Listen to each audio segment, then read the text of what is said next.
पारू बिटिया जल्दी आओ, देरी हो रही है। आई बाबा, ये लो आपका डिब्बा। अरे वाह, वैसे क्या बनाया आज तुम्हारी माँ ने? अब मुझे नहीं पता, दाल भात है। अब बस मछलियाँ ही पकड़ते मत रह जाना सारा दिन, वक्त पर खाना भी खा लेना। ठीक है, खा लूंगा, तुम मेरी इतनी चिंता मत किया करो। बाबा, आप मुझे कब अपने साथ ले जाओगे? कहाँ? मछली पकड़ने समंदर में। और तुम क्या करोगी वहाँ? ले चलो ना बाबा। माँ बोलो ना बाबा को। अरे ले जाओ ना इसे, कितने दिनों से रट लगा रखी है इसने आपके साथ जाने की। अच्छा ऐसी बात है, तो चलो फिर आज तुम्हें अपने साथ लेकर ही चलता हूँ। बाबा सच में आप बहुत अच्छे हो।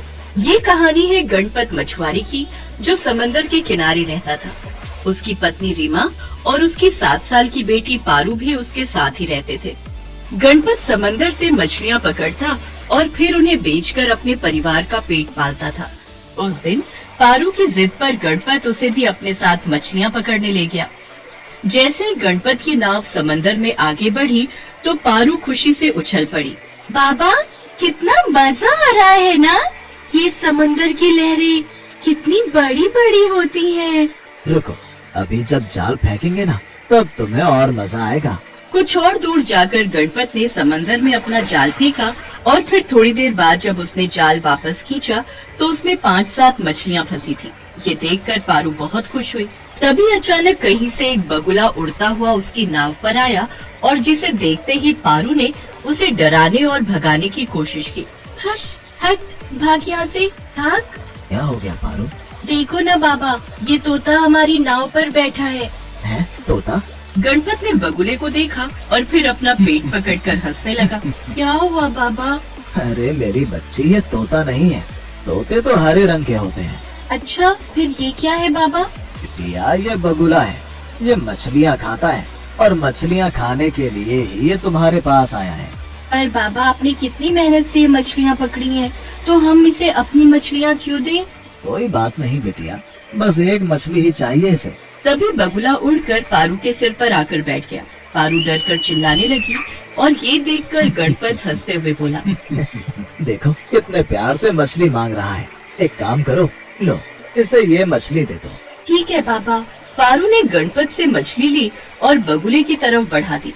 बगुले ने मछली को अपनी चोंच में दबाया और उसने पारू को ऐसे देखा जैसे वो उसे शुक्रिया कह रहा हो। उसके बाद वो दूर उड़ गया। इसके बाद गणपत ने फिर से पानी में जाल फेंका, लेकिन इस बार जाल में बस 2 ही मछलियाँ फंसी। ओहो बाबा, इस बार तो बस 2 मछली फंसी। पहले पता होता तो उस बगुले को मछली नहीं देते हम। बलुगा नहीं पारू, बगुला था वो। और बेटी, एक मछली से क्या फर्क पड़ता है, वो उसी बगुले की किस्मत में लिखी थी तो वो उसे ले गया। और तुम्हें क्या लगता है कि वो उस मछली को अकेला खाएगा क्या? नहीं बिटिया, वो जरूर अपने बच्चों के लिए वो मछली लेकर गया होगा। जैसे मैं मेहनत करता हूँ तुम्हारे लिए, वैसे ही वो भी खाना ढूंढने आया होगा अपने बच्चों के लिए, छोटे छोटे बगुलों के लिए, समझी? बलुगो नहीं बाबा, बगुलों के लिए। पारू की बात सुनकर दोनों जोर जोर से हंसने लगे। थोड़ी देर बाद गणपत अपनी नाव किनारे की तरफ ले आया। उस दिन पारू बहुत खुश थी। पारू के साथ जाने से गणपत को भी अच्छा लगा, क्योंकि पारू अपनी प्यारी प्यारी बातों से गणपत का मन लगाए हुए थे। गणपत अब हर रोज पारू को अपने साथ ले जाता और हर रोज वो बगुला भी मछली पाने के लिए गणपत की नाव पर आकर बैठ जाता। ऐसे ही एक दिन, चलो बाबा देरी हो रही है। अरे वाह, आज तो बिटिया रानी मुझसे पहले तैयार हो गई। हाँ, तैयार ही नहीं हो गई, देखो मैंने नाव पर जाल भी रख दिया, ड्रम भी धोकर रख दिया और खाने का डिब्बा भी रख लिया है। अब चलो ना बाबा। हाँ हाँ चलो भाई, चलते हैं। उस दिन भी वैसा ही हुआ। गणपत ने 8-10 मछलियाँ पकड़ी और फिर तभी वो बगुला फिर से आकर नाव पर बैठ गया। आ गए तुम? लो, मैं कब से ये मछली हाथ में पकड़कर बैठी थी। आज बहुत देर कर दी तुमने आने में। अरे तुम तो इस बगुले से बात करने लगी, पता नहीं ये तुम्हारी बातें समझता भी है या नहीं। समझता है बाबा, सब समझता है। हाँ, बिल्कुल मेरी समझदार बिटिया की तरह। बगुले ने पारू से मछली ली और उड़ गया। अगले दिन गणपत जब जाल लगा रहा था और पारू आसमान में बगुले को ढूंढ रही थी, तभी बगुला बहुत तेज रफ्तार से उड़ता हुआ वहाँ पहुँचा। अरे वाह, आ गया मेरा दोस्त, ये लो मछली, लो ले लो इसे। पारू ने बगुले को मछली दी, पर उसने मछली ली नहीं, बल्कि वो पारू के कपड़े पकड़कर खींचने लगा। पारू को कुछ समझ में नहीं आ रहा था, क्योंकि बगुले ने पहले कभी मछली लेने से इनकार नहीं किया था। ये देखकर पारू ने तुरंत अपने बाबा को आवाज लगाई। बाबा देखो ना, ये बगुला आज मछली नहीं ले रहा है, पर बगुले तो ऐसा नहीं करते। बस ये मेरे कपड़े खींच रहा है, देखो ना इसे। अगर ये मछली नहीं खा रहा है और तुम्हारे कपड़े खींच रहा है, तो इसका मतलब जरूर कोई बड़ी बात है। शायद ये हमें कहीं ले जाने की कोशिश कर रहा है। गणपत ने जैसे ही बगुले को हाथ में लिया, वो आसमान की तरफ उड़ गया। गणपत ने अपनी नाव से उसका पीछा करना शुरू कर दिया। थोड़ी देर बाद बगुला उसे एक किनारे पर लेकर गया। गणपत ने देखा कि वहाँ किनारे एक पुराना खराब जाल पड़ा है, जो शायद किसी मछुआरे ने फेंका था, और उस जाल में एक बगुली का पैर फंसा हुआ था। बगुली पंख फैलाकर लगातार उस जाल से अलग होने की कोशिश कर रही थी, पर वो उस जाल में और ज्यादा फंसती जा रही थी। बाबा देखो, वहाँ एक बगुला फंसा हुआ है। पारू, वो एक बगुली है और वो जरूर इस बगुले की पत्नी होगी, और उसी को बचाने के लिए वो हमसे मदद मांग रहा है। गणपत ने चाकू से जाल काटा और बगुली को आजाद कर दिया। तभी पारू बोली, देखो बाबा, वहाँ पेड़ के नीचे दो छोटे छोटे बगुले हैं। हाँ, मैंने कहा था ना कि वो जरूर अपने बच्चों के लिए मछलियाँ ले जाता होगा। चलो अब हम चलते हैं, बहुत देर हो गई। शाम हो चुकी थी। गणपत अपने घर की तरफ बढ़ रहा था। बगुली की मदद करके पारू बहुत खुश थी, लेकिन गणपत थोड़ा परेशान था, क्योंकि बगुली की मदद के चक्कर में उस दिन वो एक भी मछली नहीं पकड़ पाया था। वो इसी उधेड़-बुन में था। तभी पारू ने उसे आवाज लगाई, देखो बाबा, बगुला अपने दोस्तों के साथ मछली लेकर आया है। मछली लेकर आया है? गणपत ने देखा कि आसमान में 10-15 बगुले उड़ रहे थे और सबकी चोंच में मछलियाँ थी। गणपत के दोस्त बगुले ने अपनी चोंच में दबाई हुई मछली को नाव में रखे ड्रम में डाल दिया, और देखते ही देखते सारे बगुलों ने भी ऐसा ही किया। इसके बाद सारे बगुलों ने पारू को घेर लिया। पारू बगुलों के साथ खेल रही थी और हंसती ही जा रही थी, और ये सब देखकर गणपत की आंखों में आंसू थे। वो बहुत खुश था, क्योंकि उसे एक सच्चा दोस्त जो मिल गया था। महादेव एक गरीब बूढ़ा मछुआरा था। उसके परिवार में उसकी बूढ़ी पत्नी सती के अलावा और कोई नहीं था। आज 3 दिन से सती बुखार से तप रही थी। महादेव के पास इतना पैसा भी नहीं था कि वो उसका इलाज करवा सके। उस दिन वो सुबह जल्दी उठ गया। एक बार उसने सती के सिर पर हाथ रखा। उसे अभी भी बुखार था। उसने अपना मछली पकड़ने वाला जाल और बाल्टी उठाई और नदी पर मछली पकड़ने चल दिया। नदी के किनारे पहुंचकर उसने अपना जाल डाल दिया और मछली के फंसने का इंतजार करने लगा। वहाँ एक और मछुआरा छगन भी अपनी नाव पर बीच नदी में मछली मार रहा था। महादेव को देखकर छगन बोला, अरे बाबा, किनारे बैठने से बड़ी मछली नहीं मिलेगी। नदी के थोड़ा अंदर आओ तो हो सकता है कि कोई बड़ी मछली फंस जाए। है? नहीं बेटा, न तो मेरे पास नाव है और न शरीर में ताकत जो मैं नदी में जाकर मछली पकड़ सकूं। अब सब कुछ भगवान के ऊपर है। उन्होंने चाहा तो मुझे बड़ी मछली जरूर मिलेगी। छगन ताने मारता हुआ बोला, तो फिर बैठे रहो घाट को पकड़ के। भगवान तुम्हारे लिए लाल परी मछली भेजेंगे। लाल परी एक बहुत ही नायाब मछली होती है, जिसकी कीमत लाखों में होती है। ऐसी मछली किसी भाग्यवान को ही मिलती है। एक बार जिसे लाल परी मिल जाती है, उसकी किस्मत ही चमक जाती है। खैर, महादेव ने छगन की बातों पर कोई ध्यान नहीं दिया और काफी देर इंतजार करने के बाद अपना जाल खींचा। उसका जाल भारी लग रहा था, लगता है कोई बड़ी मछली फंसी है। मगर जैसे ही उसने जाल बाहर खींचा, उसका सारा जोश ठंडा पड़ गया। जाल में मछली तो क्या, एक घोंघा भी नहीं फंसा था। उसकी जगह उसमें ढेर सारा कचरा, जैसे प्लास्टिक की बोतलें, सड़े पुराने जूते और चप्पल फंसे थे। ये देखकर छगन जोर से ठहाका लगाकर हंस पड़ा और बोला, अरे वाह बाबा वाह, है बहुत बड़ा खजाना हाथ लग गया है तुम्हारे। इसी तरह रोज खजाना मिलता रहा तो एक दिन तुम जल्दी ही रईस बन जाओगे। महादेव ने फिर उसकी बात पर कोई ध्यान नहीं दिया, बस मन ही मन बोला, हे भगवान, कैसे लोग हैं तुम्हारी दुनिया के। जो नदी हमें पीने को पानी और खाना देती है, उसमें लोग न जाने क्या क्या गंदगी डाल देते हैं। इतना सोचकर उसने फिर से जाल डाला। इस बार उसके जाल में थोड़ी सी छोटी मछलियां फंस गई। लगातार मेहनत करने से महादेव का बूढ़ा शरीर थक गया था, इसलिए जो मछलियां फंसी थी उन्हें समेटकर महादेव बाजार चल पड़ा। दिन भर महादेव ग्राहकों का इंतजार करता रहा, मगर छोटी मछलियां होने के कारण उससे मछली खरीदने कोई नहीं आया। बाकी के मछुआरे बड़ी बड़ी मछलियां पकड़ कर लाए थे। उनकी सारी मछलियां देखते ही देखते बिक गई। हे भगवान, शाम होने को आई है, अब तो बाजार भी उठने लगा है, एक भी ग्राहक नहीं आया। सोचा था थोड़ा सा पैसा आ जाएगा तो सत्ती के लिए खाना और दवाइयां लेता जाऊंगा।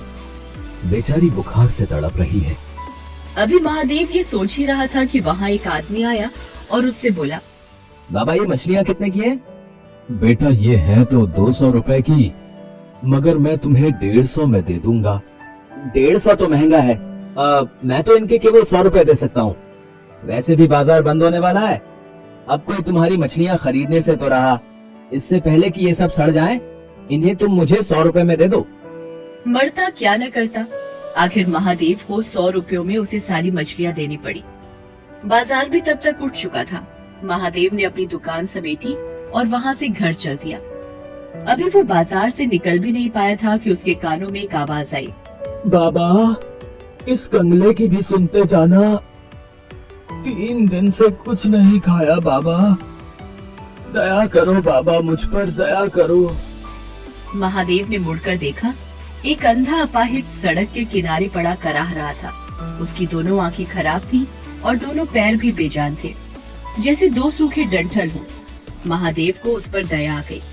उसने अपनी फटी हुई चादर उस अपाहिज को उड़ा दी और पास की एक दुकान से थोड़ा सा खाने का सामान लाकर उस अपाहिज को देता हुआ बोला, लो खा लो। तुमने मुझ अपाहिज पर इतनी दया दिखाई, तुम कौन हो बाबा? महादेव उसे अपने बारे में बताता है।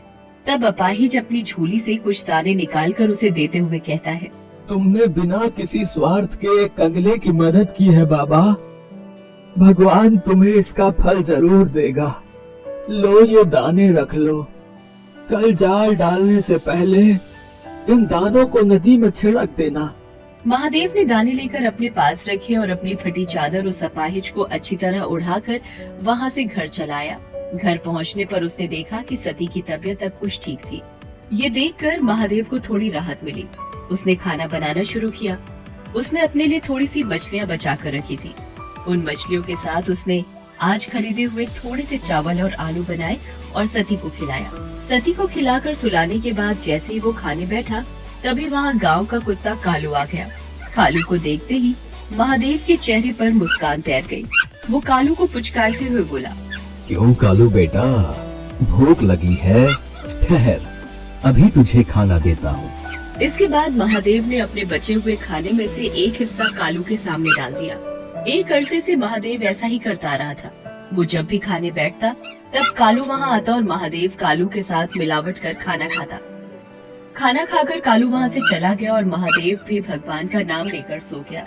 अगली सुबह वो फिर अपना जाल लेकर मछली पकड़ने चल दिया। नदी किनारे पहुंचकर उसे उन दानों की याद आई जो कल अपाहिज ने उसे दिए थे। उसने उन दानों को नदी में बिखेर दिया और फिर वहाँ अपना जाल डाल दिया। अभी थोड़ी ही देर हुई थी कि अचानक लगा जैसे जाल में कोई भारी चीज फंसी है। महादेव जाल को खींचने लगा, मगर बूढ़ा होने के कारण उससे जाल खींचा नहीं जा रहा था। जैसे तैसे काफी देर की मेहनत के बाद उसने जाल बाहर निकाला। जाल को देखते ही उसकी आंखें चौंधी आ गई। जाल में एक बड़ी सी लाल परी मछली फंसी थी। छगन मछुआरा भी ये सब देख रहा था। लाल परी को देखते ही उसकी आंखें आश्चर्य से फट पड़ी। उसने मन ही मन सोचा, अरे बाप रे, इतनी बड़ी लाल परी! अगर ये मुझे मिल जाए तो हफ्ते भर की कमाई एक ही दिन में हो जाए। इस बुढ़े से किसी भी तरह ये मछली छीन लेनी चाहिए। उधर छगन की दुष्टता से अनजान महादेव किसी तरह उस मछली को उठाकर वहाँ से जा रहा था। तभी उसे एक तेज धक्का लगा और वो बुरी तरह जमीन पर गिर पड़ा। मछली भी उसके हाथ से छूट गई। उसे छगन ने धक्का दिया था। उसके गिरते ही छगन तेजी से लाल परी को उठाकर भागा। महादेव चिल्लाया, अरे अरे चोर चोर, पकड़ो पकड़ो, वो मेरी मछली लेकर भागा जा रहा है, कोई पकड़ो उसे। मगर वहाँ कोई भी नहीं था जो महादेव की पुकार सुनता। लेकिन अगले ही पल ना जाने कालू वहाँ कैसे आ गया और भागते हुए छगन पर टूट पड़ा। उसने कई जगह छगन को काट खाया। छगन दर्द से चिल्ला उठा। उसका चिल्लाना सुनकर आसपास के रहने वाले लोग वहाँ भागे आए।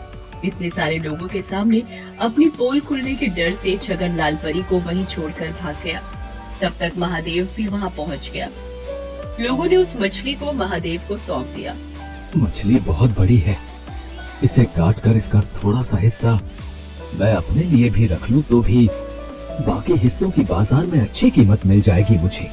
ये सोचकर महादेव मछली को घर लाया और जैसे ही उसने उस मछली को काटा, उसके पेट से नींबू के आकार और सुर्ख लाल रंग का माणिक पत्थर रूबी निकला।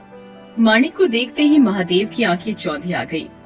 हे भगवान, इतना बड़ा माणिक पत्थर, इसकी कीमत तो लाखों में होगी।